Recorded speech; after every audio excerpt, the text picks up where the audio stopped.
Welcome back to the Marvel Movie Minute, a daily podcast in which we smash apart the films of the Marvel Cinematic Universe into 1-minute chunks so we can analyze them in scrupulous detail. I'm Kyle Olson from the Road to Infinity podcast. Hey, and I'm Rob Cabasco. Kyle.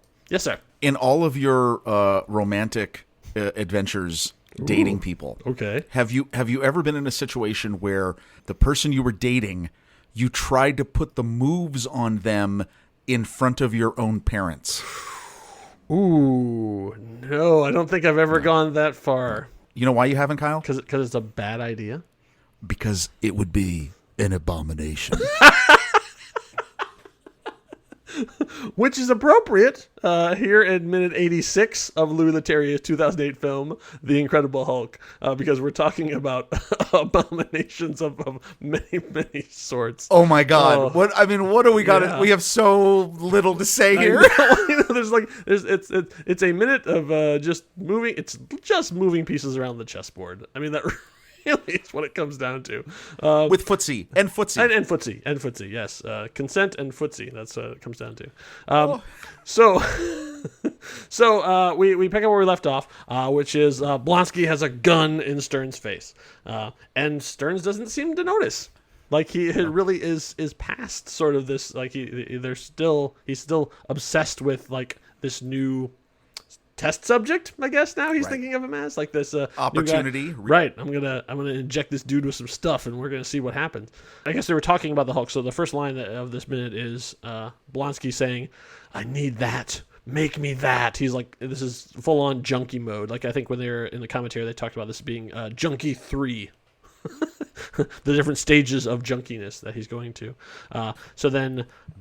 Then we have the name drop. So yeah, we talked a little bit about this in the previous minute, but this is still in the part of the MCU when it was just new enough that they weren't really sure that they should, use the actual terms, the words. Right. So we have them coming up and saying, "I don't know what you've got inside you already. The mixture could be an abomination." With a little wink, with a wink and a ding. Yeah. Huh? Folks? Abomination? Yeah, Right. Yeah. And it's nice. I mean, it is nice fan service in terms of, like, you get to put the word that, but no one has the guts to actually call him Abomination the rest of the whole movie. They never referred to him that again. But it was a nice way of being, huh? So, as they're talking then, Blonsky grabs Stearns by and lifts him right up in the air. Like, and so I think that is really cool because this is a good example of wire work. So obviously, and it's good wire work because you don't get that little shimmer like jiggle. Yeah, no, it actually looks like all of his weight is now on his sternum. Right, and he is like obviously he's wearing regular people clothes. He's not wearing like the military fatigues. These are high stuff. So it's a lot harder to hide a flying rig, which is essentially what this is. I mean, this is basically he's doing a Peter Pan. Oh yeah, that they're yanking him up in the air. That it's really hard to hide that under regular clothes, and they did a really good job because you don't see all the straps and stuff that he actually had underneath it. Right. So for being a t-shirt and khakis, it's a pretty good job. So I wonder if you got a stunt bump for that. little extra payola for putting your life in the hands of a couple of teamsters on the other side of a rig lifting you up. This is where Tim Blake Nelson is great because he is in the air suspended and still full-on crazy scientist. Yes. Because even while he's being one-handed by this crazed genetically modified soldier, he's still there going, "I didn't say I was unwilling. I just need informed consent." Well, and how funny is it's a good line. Well, no, but it's funny because it's a twofer. It's a double joke. Yeah. Because the first joke is I wasn't saying I wasn't going to do it. Yeah. And then they layer that with, "But I just need your consent." And I got it. It's just awesome because he doesn't even need. He doesn't. There's no punchline to either one of those jokes. He delivers both the setup and the punchline. It's a great line, and he delivers it perfectly, Absolutely. Especially from being in a weird position. So I was curious what actually informed consent is. So I went to the AMA.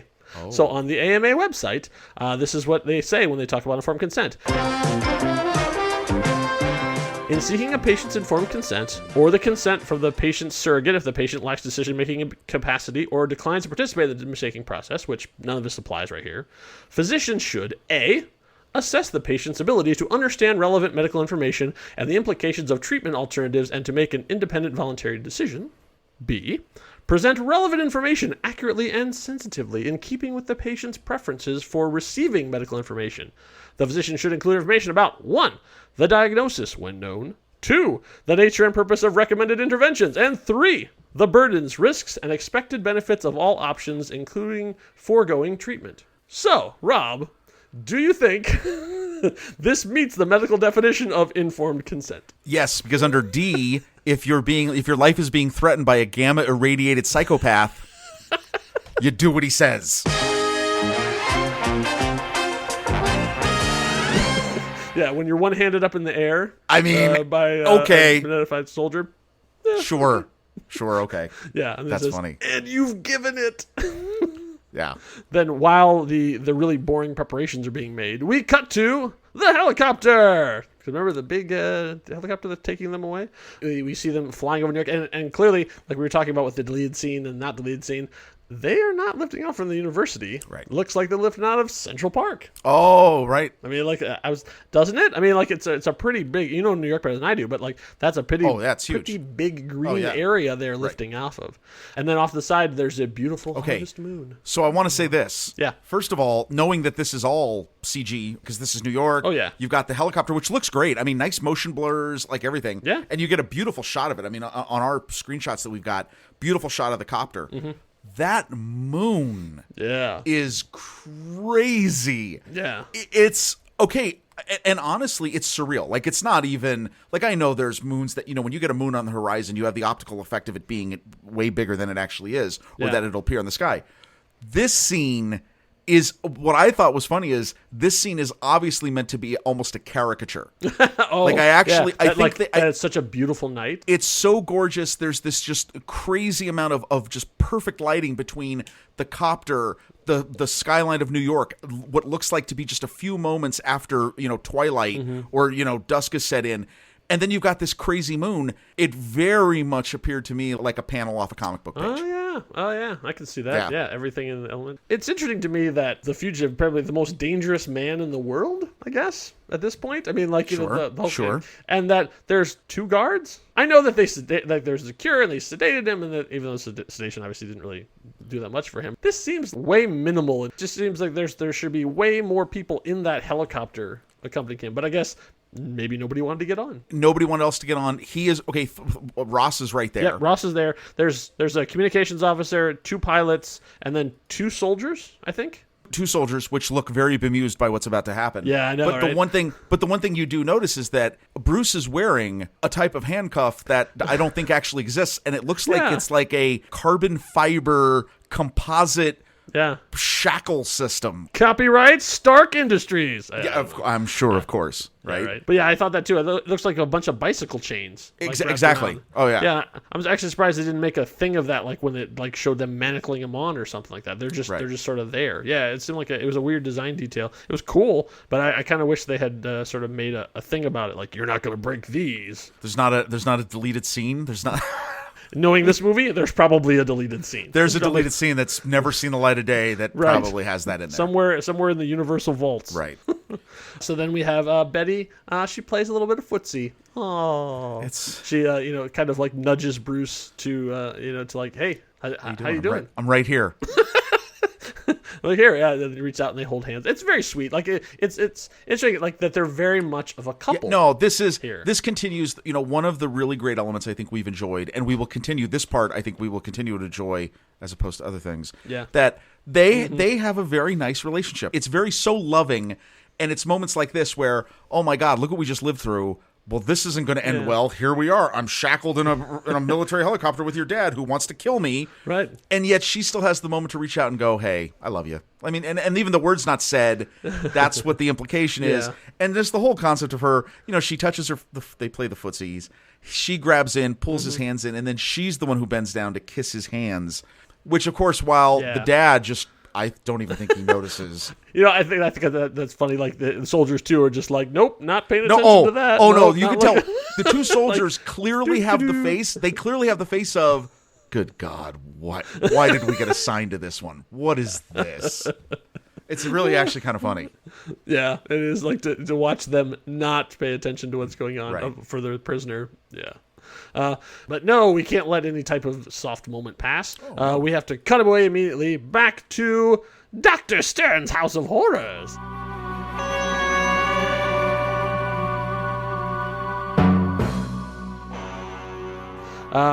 Stearns is loading up a vial of Bruce's blood. He's got a big jug of it too, like a really hefty size of it. Like before, we saw the purple stuff that he was using to do the dialysis on, but this is like a gallon jug. No, it's like the biggest hydro flask they make.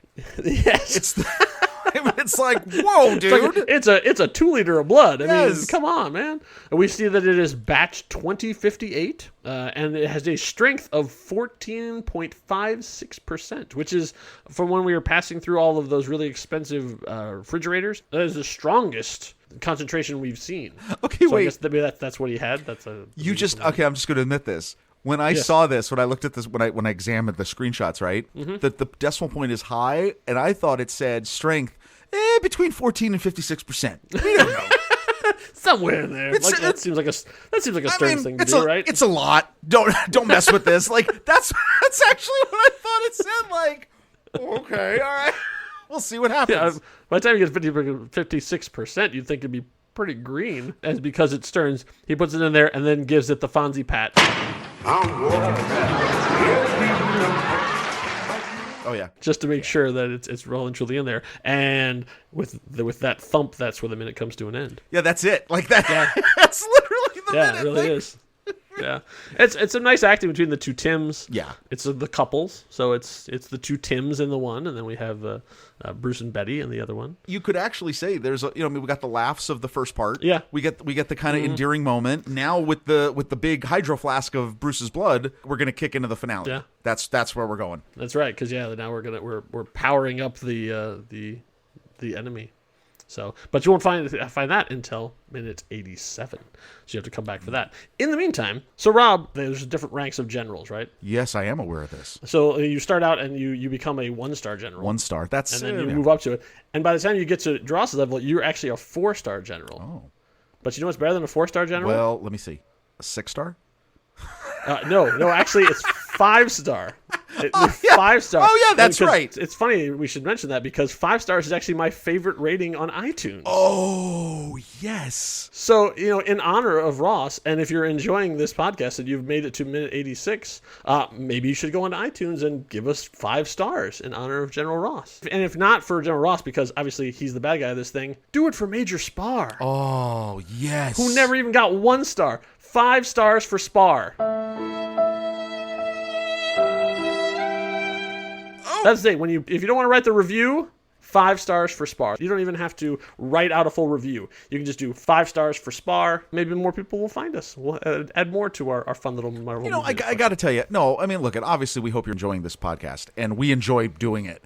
And we really would appreciate if people would actually give those ratings and up on the higher end of the thing. Because look, if you don't like the show, well then you're not listening.